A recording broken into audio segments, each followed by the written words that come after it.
Good morning, class. Get out your books, turn to page 350 for our list of presidents, and stand whenever you are ready. We're going to sing through our presidents again today, so hopefully you can remember the tune that we were doing yesterday. Let's begin.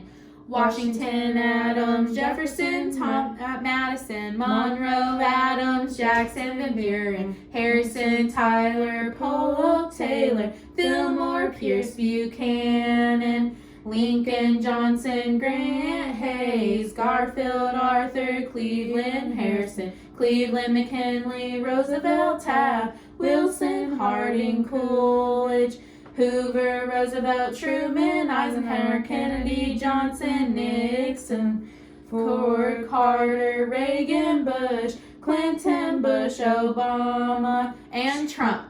Very nice. I like how you were able to pick up that speed and have the words a bit more memorized today than what they were the last time. We have been looking over a few different country cards. Can somebody tell me something about Bulgaria? Anything? Do you remember anything about Bulgaria? Maybe the capital. We said that it was a classmate's name. Sofia. Yes, great job, Angela. Very nice. We also know that it has what river running through it? Danube. The Black. The Danube River. And what was the sea that was beside it, Angela? The Black Sea. Great. And we also have Romania, Serbia, Macedonia, Greece, and Turkey all surrounding it. And we know that it's a little bit of a smaller country, and it has a lot of countries surrounding it, and it's on the lower part of Europe as well. We also have Hungary, and we know that we don't have to be hungry when we are talking about it. And Budapest is the capital. Class, say Budapest. Budapest. What is the capital of Hungary? Budapest. Fantastic. And we also have Romania, Ukraine, Slovakia, Serbia, and a couple of other countries around it as well, and it's a landlocked state. What is a landlocked state, Angela? Or a landlocked piece of land? Not quite. Think of it. It's locked in land. So, is it going to have water on either of the sides of it? No water around it. Fantastic. It's not going to be a peninsula or an island. It is completely landlocked, so it's locked in land. We also have Poland with Warsaw. Class, say Warsaw. Warsaw. What capital is Warsaw the capital of? What country? Poland. Very nice. And we have the Baltic Sea, and it's in between two countries that fought over it. Can anybody remember those two countries? Russia and Germany. Fantastic. Great job. And we can see that this is a little bit, it's in the middle or kind of the northern area of Europe as well. If you take off these little peninsulas up here, it's more in the middle part of it. And then we also have Romania with Bucharest. Class, say Bucharest. Bucharest. Very great. And Ukraine, Moldova, and Hungary are some of the countries that surround it. And we also have the Black Sea that is on the edge of Romania. If the Black Sea is on the edge or the coast of it, is it going to be a landlocked state or country? No, it's going to be a what? Peninsula. Not quite. Fantastic, thank you. And we can see right here, this is quite a larger land mass as well. Not the largest one, but quite a bit bigger. And we also have Slovakia. Class, say Slovakia. Angela. Slovakia. No, ma'am. And then we have the capital of Slovakia. Class, say Slovakia. Was Bratislava. Class, say Bratislava. Very nice. And it has Poland, Ukraine, and Hungary around it as well. And it's a very, very small country compared to all of the countries that are around it. You can see right here that it's quite a bit smaller than all of its neighboring countries. And we have Ukraine. Class, you say Ukraine. And the capital of Ukraine is Kyiv. Class, say Kyiv. And it's like a key with a V on the end. Say Kyiv. And if it has the Black Sea bordering it, is it going to be a landlocked state? No. What is it going to be? Peninsula. Fantastic. And we can see Ukraine is quite a bit bigger than all of its neighboring countries as well. It's probably one of the top 5, I'd say, in this area. It's the biggest if you take out Russia. We're going to continue by reviewing yesterday's lesson. We learned a lot of different things. What was the group of people who overtook let's begin way back. Who are the people, the group of Vikings that came? They were called the what? This is how Russia got its name. Soviet Union? Not quite. It was the group of Vikings that gave Russia their names. Rus. Fantastic. And then who was the first leader of the communist state? Lenin. Who was the first Tsar of Russia? Ivan III? No. Ivan IV, the Terrible? Yes, exactly. Ivan III was the first leader ever to be established, but Ivan IV was the first Tsar. So let's make sure that we're keeping those very clear, all of the different first and different types of leaders. What is propaganda, Angela? It is using deceptive means to try to convince someone of something. Yes, and we know that the Russians used that to try to convince people that they wanted to have communism in their country, even if they didn't want to. After Lenin died, who were the people that were trying to fight over the power of being in power of Russia? Joseph Stalin and Leon Trotsky. Yes, and who won? Stalin. Fantastic. And we have a couple of other things. We have white Russians and red Russians. Can you tell me the difference between the two of them? White Russian was against communism and Red Russian was pro-communism. Okay, and who won that civil war in Russia? The Red Russian. Yes, fantastic. And who brought what brought the collapse to the Russian economy?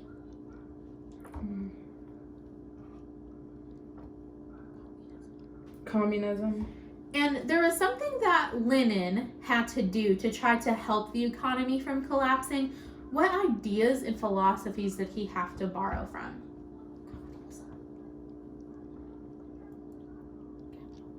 Capitalism. Okay, and then we also had somebody who tricked a country. He was coming into power. He was being elected, we can say, and he was promising this country democracy, but instead he brought communism. What was that leader's name?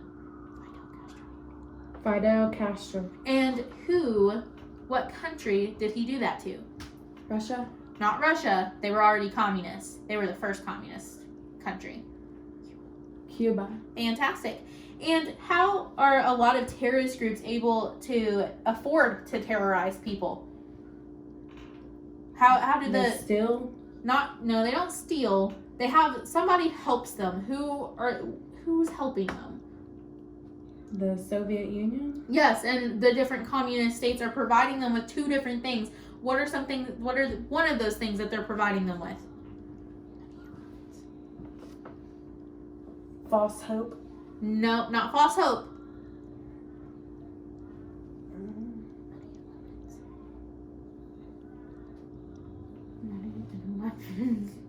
Weapons and money. Fantastic. Great job. I love how you used your time to think of that. Okay, this is going back a little bit. We know that Lenin or Stalin and Trotsky were fighting for the chance to have power of Russia, and we know that Stalin won. What happened to Trotsky, though?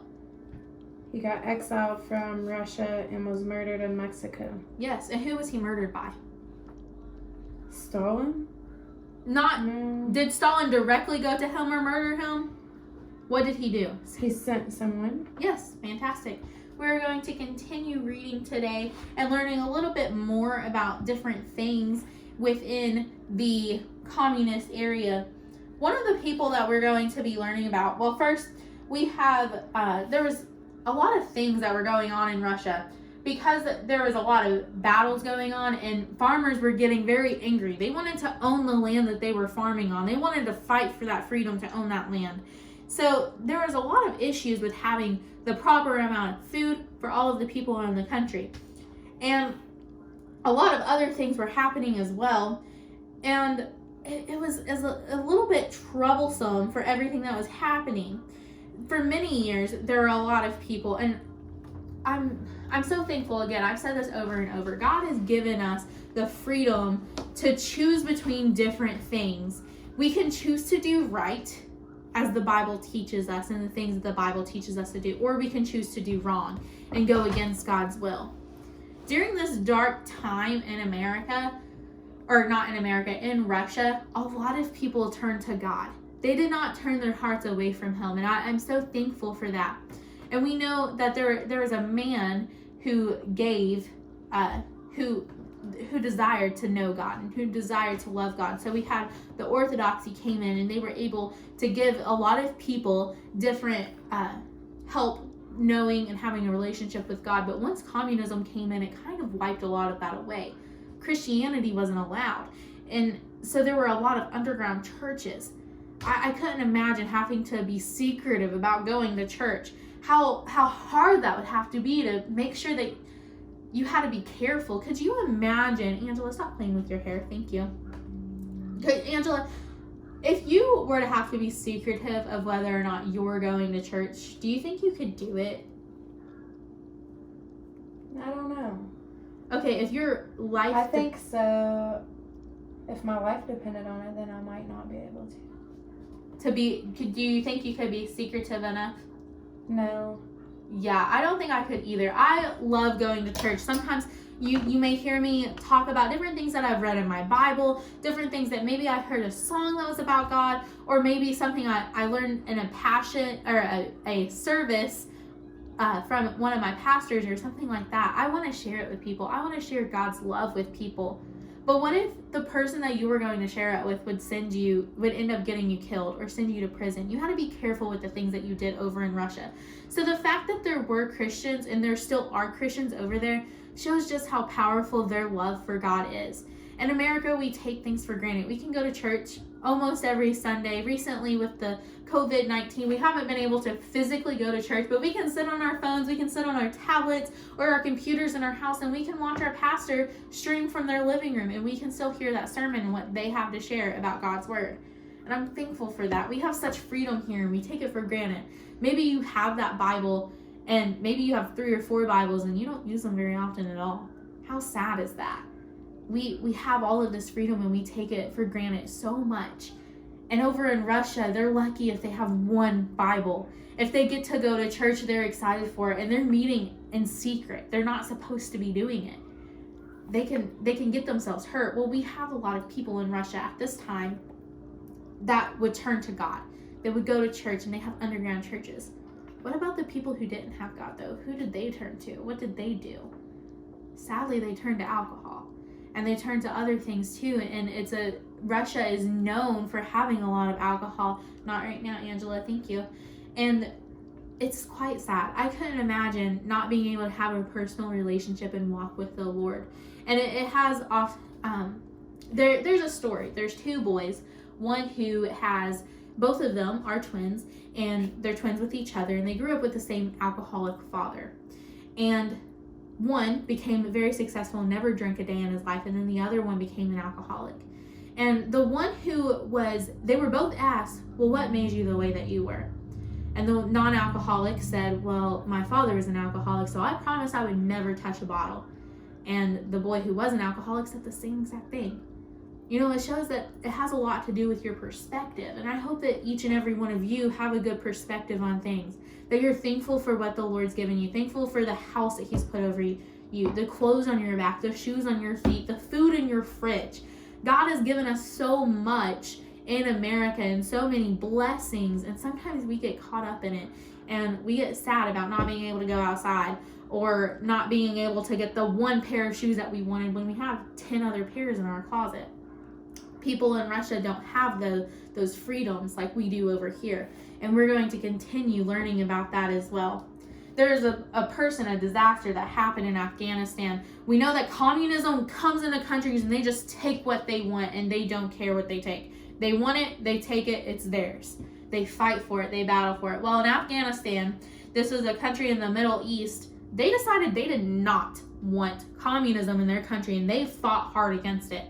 The people who were the communist soldiers, they were given better housing, better food, better clothes for their families to be able to buy their loyalty. But whenever they were over in Afghanistan, the fact that these people were not wanting communism and they were still fighting them, the soldiers started wondering, why are we doing this? Why are we trying to force this upon them when they clearly do not want communism in their country? This was kind of confusing people as well. And then something else happened too. People started noticing some things. There were supposedly equal rights and equal treatment, but oftentimes the people who were in leadership of the government, the ones who were in charge of communism and who were in the Communist Party and were sidekicks maybe to Stalin, they were given better food, better housing, better health care. Everything that they were given was a little bit better than everybody else's stuff. And so obviously it was not true communism and the idea of communism. People were getting special treatment, and they started noticing that as well, and it made people very angry and very upset. There was a policy that is called Perestroika. Class, say Perestroika. Perestroika. Perestroika. Let's say it. Perestroika. Perestroika. Perestroika. Perestroika. Very nice. And this was a policy that meant restricting or restructuring business. And the man who came up with this idea was named Mikhail Gorbachev. Class, say Mikhail Gorbachev. Mikhail Gorbachev. Mikhail Gorbachev. We're going to spell his name. First, let's just spell his first name. Mikhail. Mikhail. Very nice. Let's not make sure that we're not calling him Michael, because that is not, it looks kind of similar with a different, but it's Mikhail. Class, say Mikhail. Mikhail. And then we have Gorbachev. Gorbachev. So let's say this, Gorbachev. Gorbachev. Gorbachev. Gorbachev was an upper person within the Communist Party, and he suggested that there would be a new plan to help make communism a little bit stronger. The plan that he put into place was called Perestroika and Glasnost. Class, say Glasnost. Glasnost. We're going to say this because it's also a foreign word, so let's say Glasnost. Glasnost. Glasnost. And this means openness. Class, say openness. Openness. And this means that they would be seeking peace with free nations of the world. They were going to be trying to make it to where people would not be able to notice what they were doing.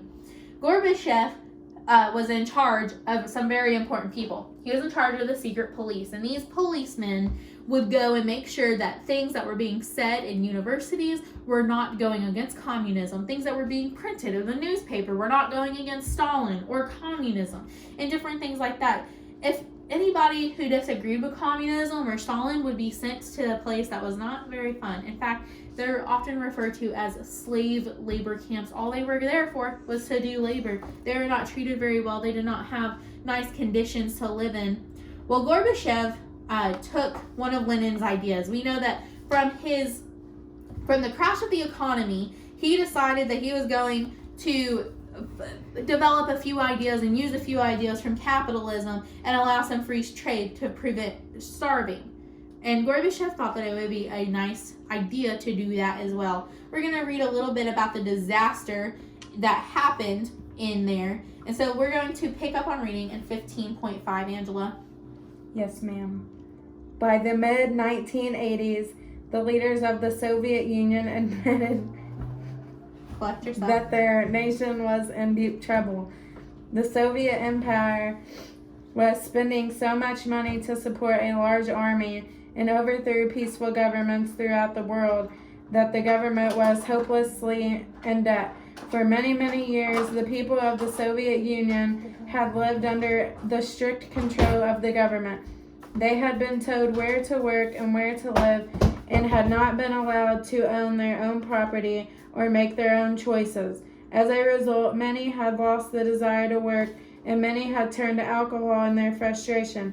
Other Russians had begun to secretly attend underground churches where preachers taught the gospel. No food to buy. Although the Communist Party tried to hide its problems, Russian families became worried when they went to the store and could not get enough food for their children. For years, the Communist Party had promised them more food, better housing, and medical care. These promises had not been kept. In Moscow, the advance of all Russian cities, families still lived in poorly built, overcrowded apartments where several families often had to share one unsanitary bathroom. Because medical care was poor or unavailable, the children of the average Russian citizen had to wait hours and even days to see an overworked doctor in a shabby public hospital. Thank you.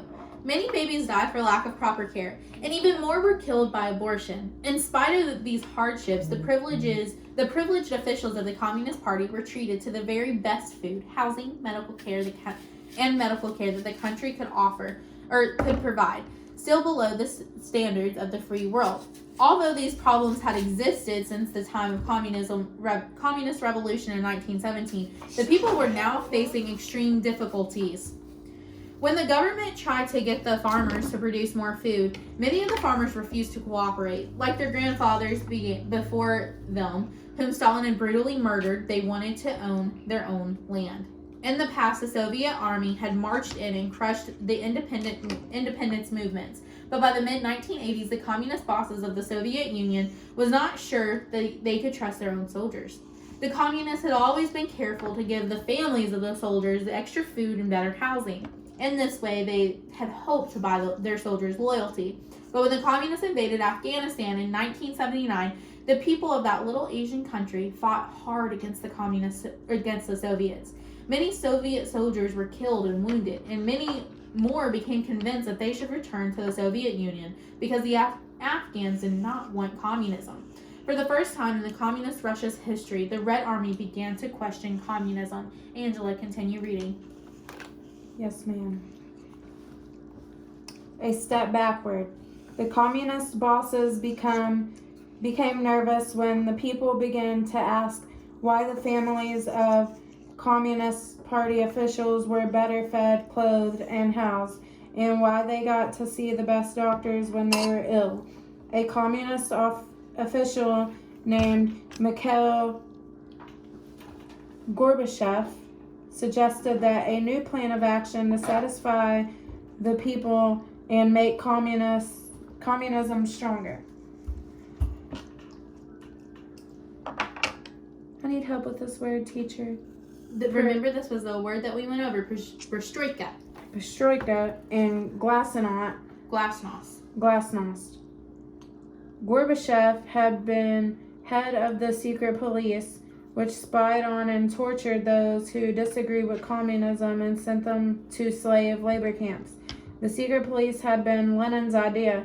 Now Gorbachev took another of Lenin's ideas: allow some free enterprise to keep the people from starving. This policy was soon called perestroika,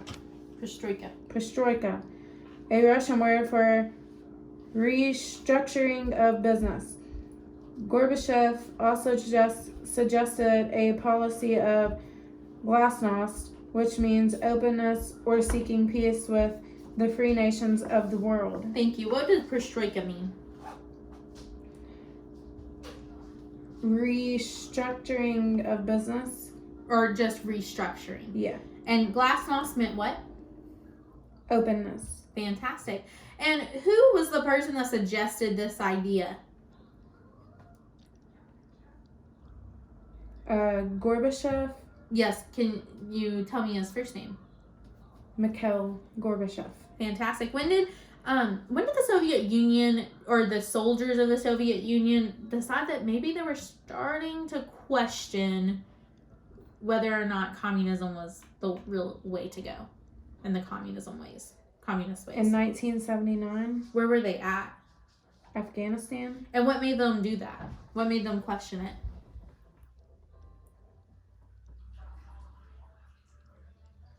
Because a lot of the Afghans didn't want communism. Yeah, did they fight back, or did they like, oh, okay, like, you know, how did they act when they started coming in? I think they tried to fight back at first, maybe. No, they did fight back, and in fact, the Soviet Union decided that maybe it was best if they went back because it seemed a little bit harder. Why did the farmers want to own their own land? Because they was having to share their farms together with all the other farmers instead of making their own profits. What did Stalin do to the ones who were not listening to him and doing the things he requested. He either killed them or sent them away. Yeah, because he wanted to own their... And why... What were they fighting for? Freedom.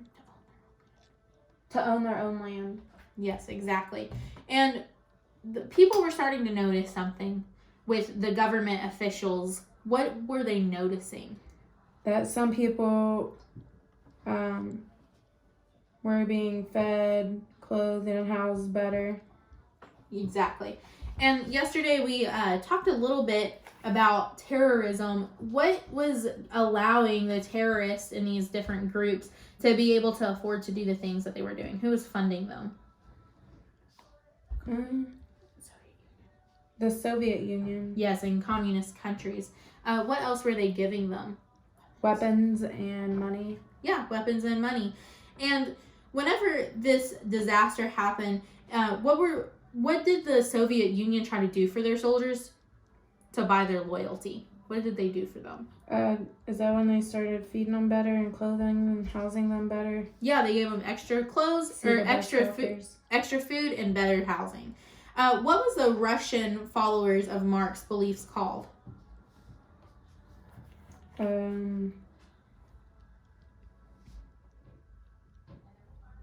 Communist, Soviet Union?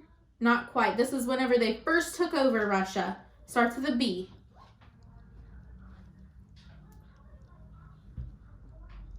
Was it a person? No, it's not a person. It was the group of people that decided to overtake before they had any official form of government. They had a group of people that came in. Bolsheviks? Yes, and who was the first leader of the communist state? It was, just a minute.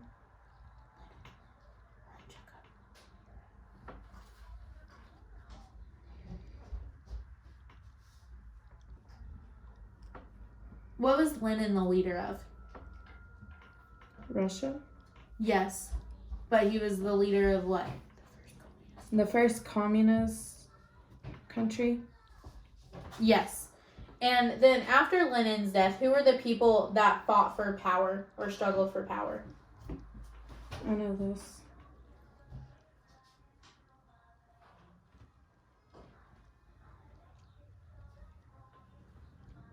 It was Joseph Stalin and Leon Trotsky. And what invasion of what country did the Red Army first begin to question communism? Afghanistan. Why were they questioning it? Because the people were so unhappy with it and didn't want it. Yeah, and they fought hard against it. What Soviet leader began the programs of Perestroika and Glasnost? Mikhail Gorbachev. Fantastic. Give me the difference between red and white Russians. White Russians were against the communism. Red Russians were pro-communism. And when was this division occurring of the two different groups? Something was going on in Russia. A civil war. And who won the Civil War? Joseph Stalin. Okay, No. not quite, but you're on the right track. I like the track of thinking that you're on.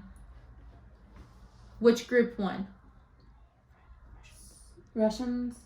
Well, they're both the white or the red Russians. Oh, the Red Russians. Yes, and what was the nickname for Stalin's reign?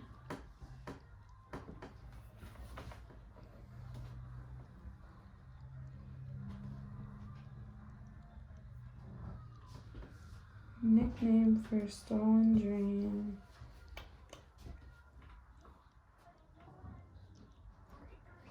The Great Purge. What is the largest nation of the world? Russia. And what is the communist empire called of Eastern Europe?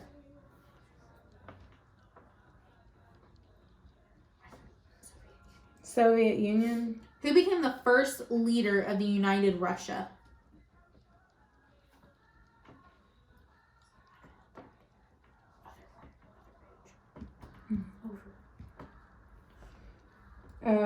Ivan III. What is a czar? An emperor. And last question, who was the first czar of Russia? Ivan IV or Ivan the Terrible. Okay, fantastic.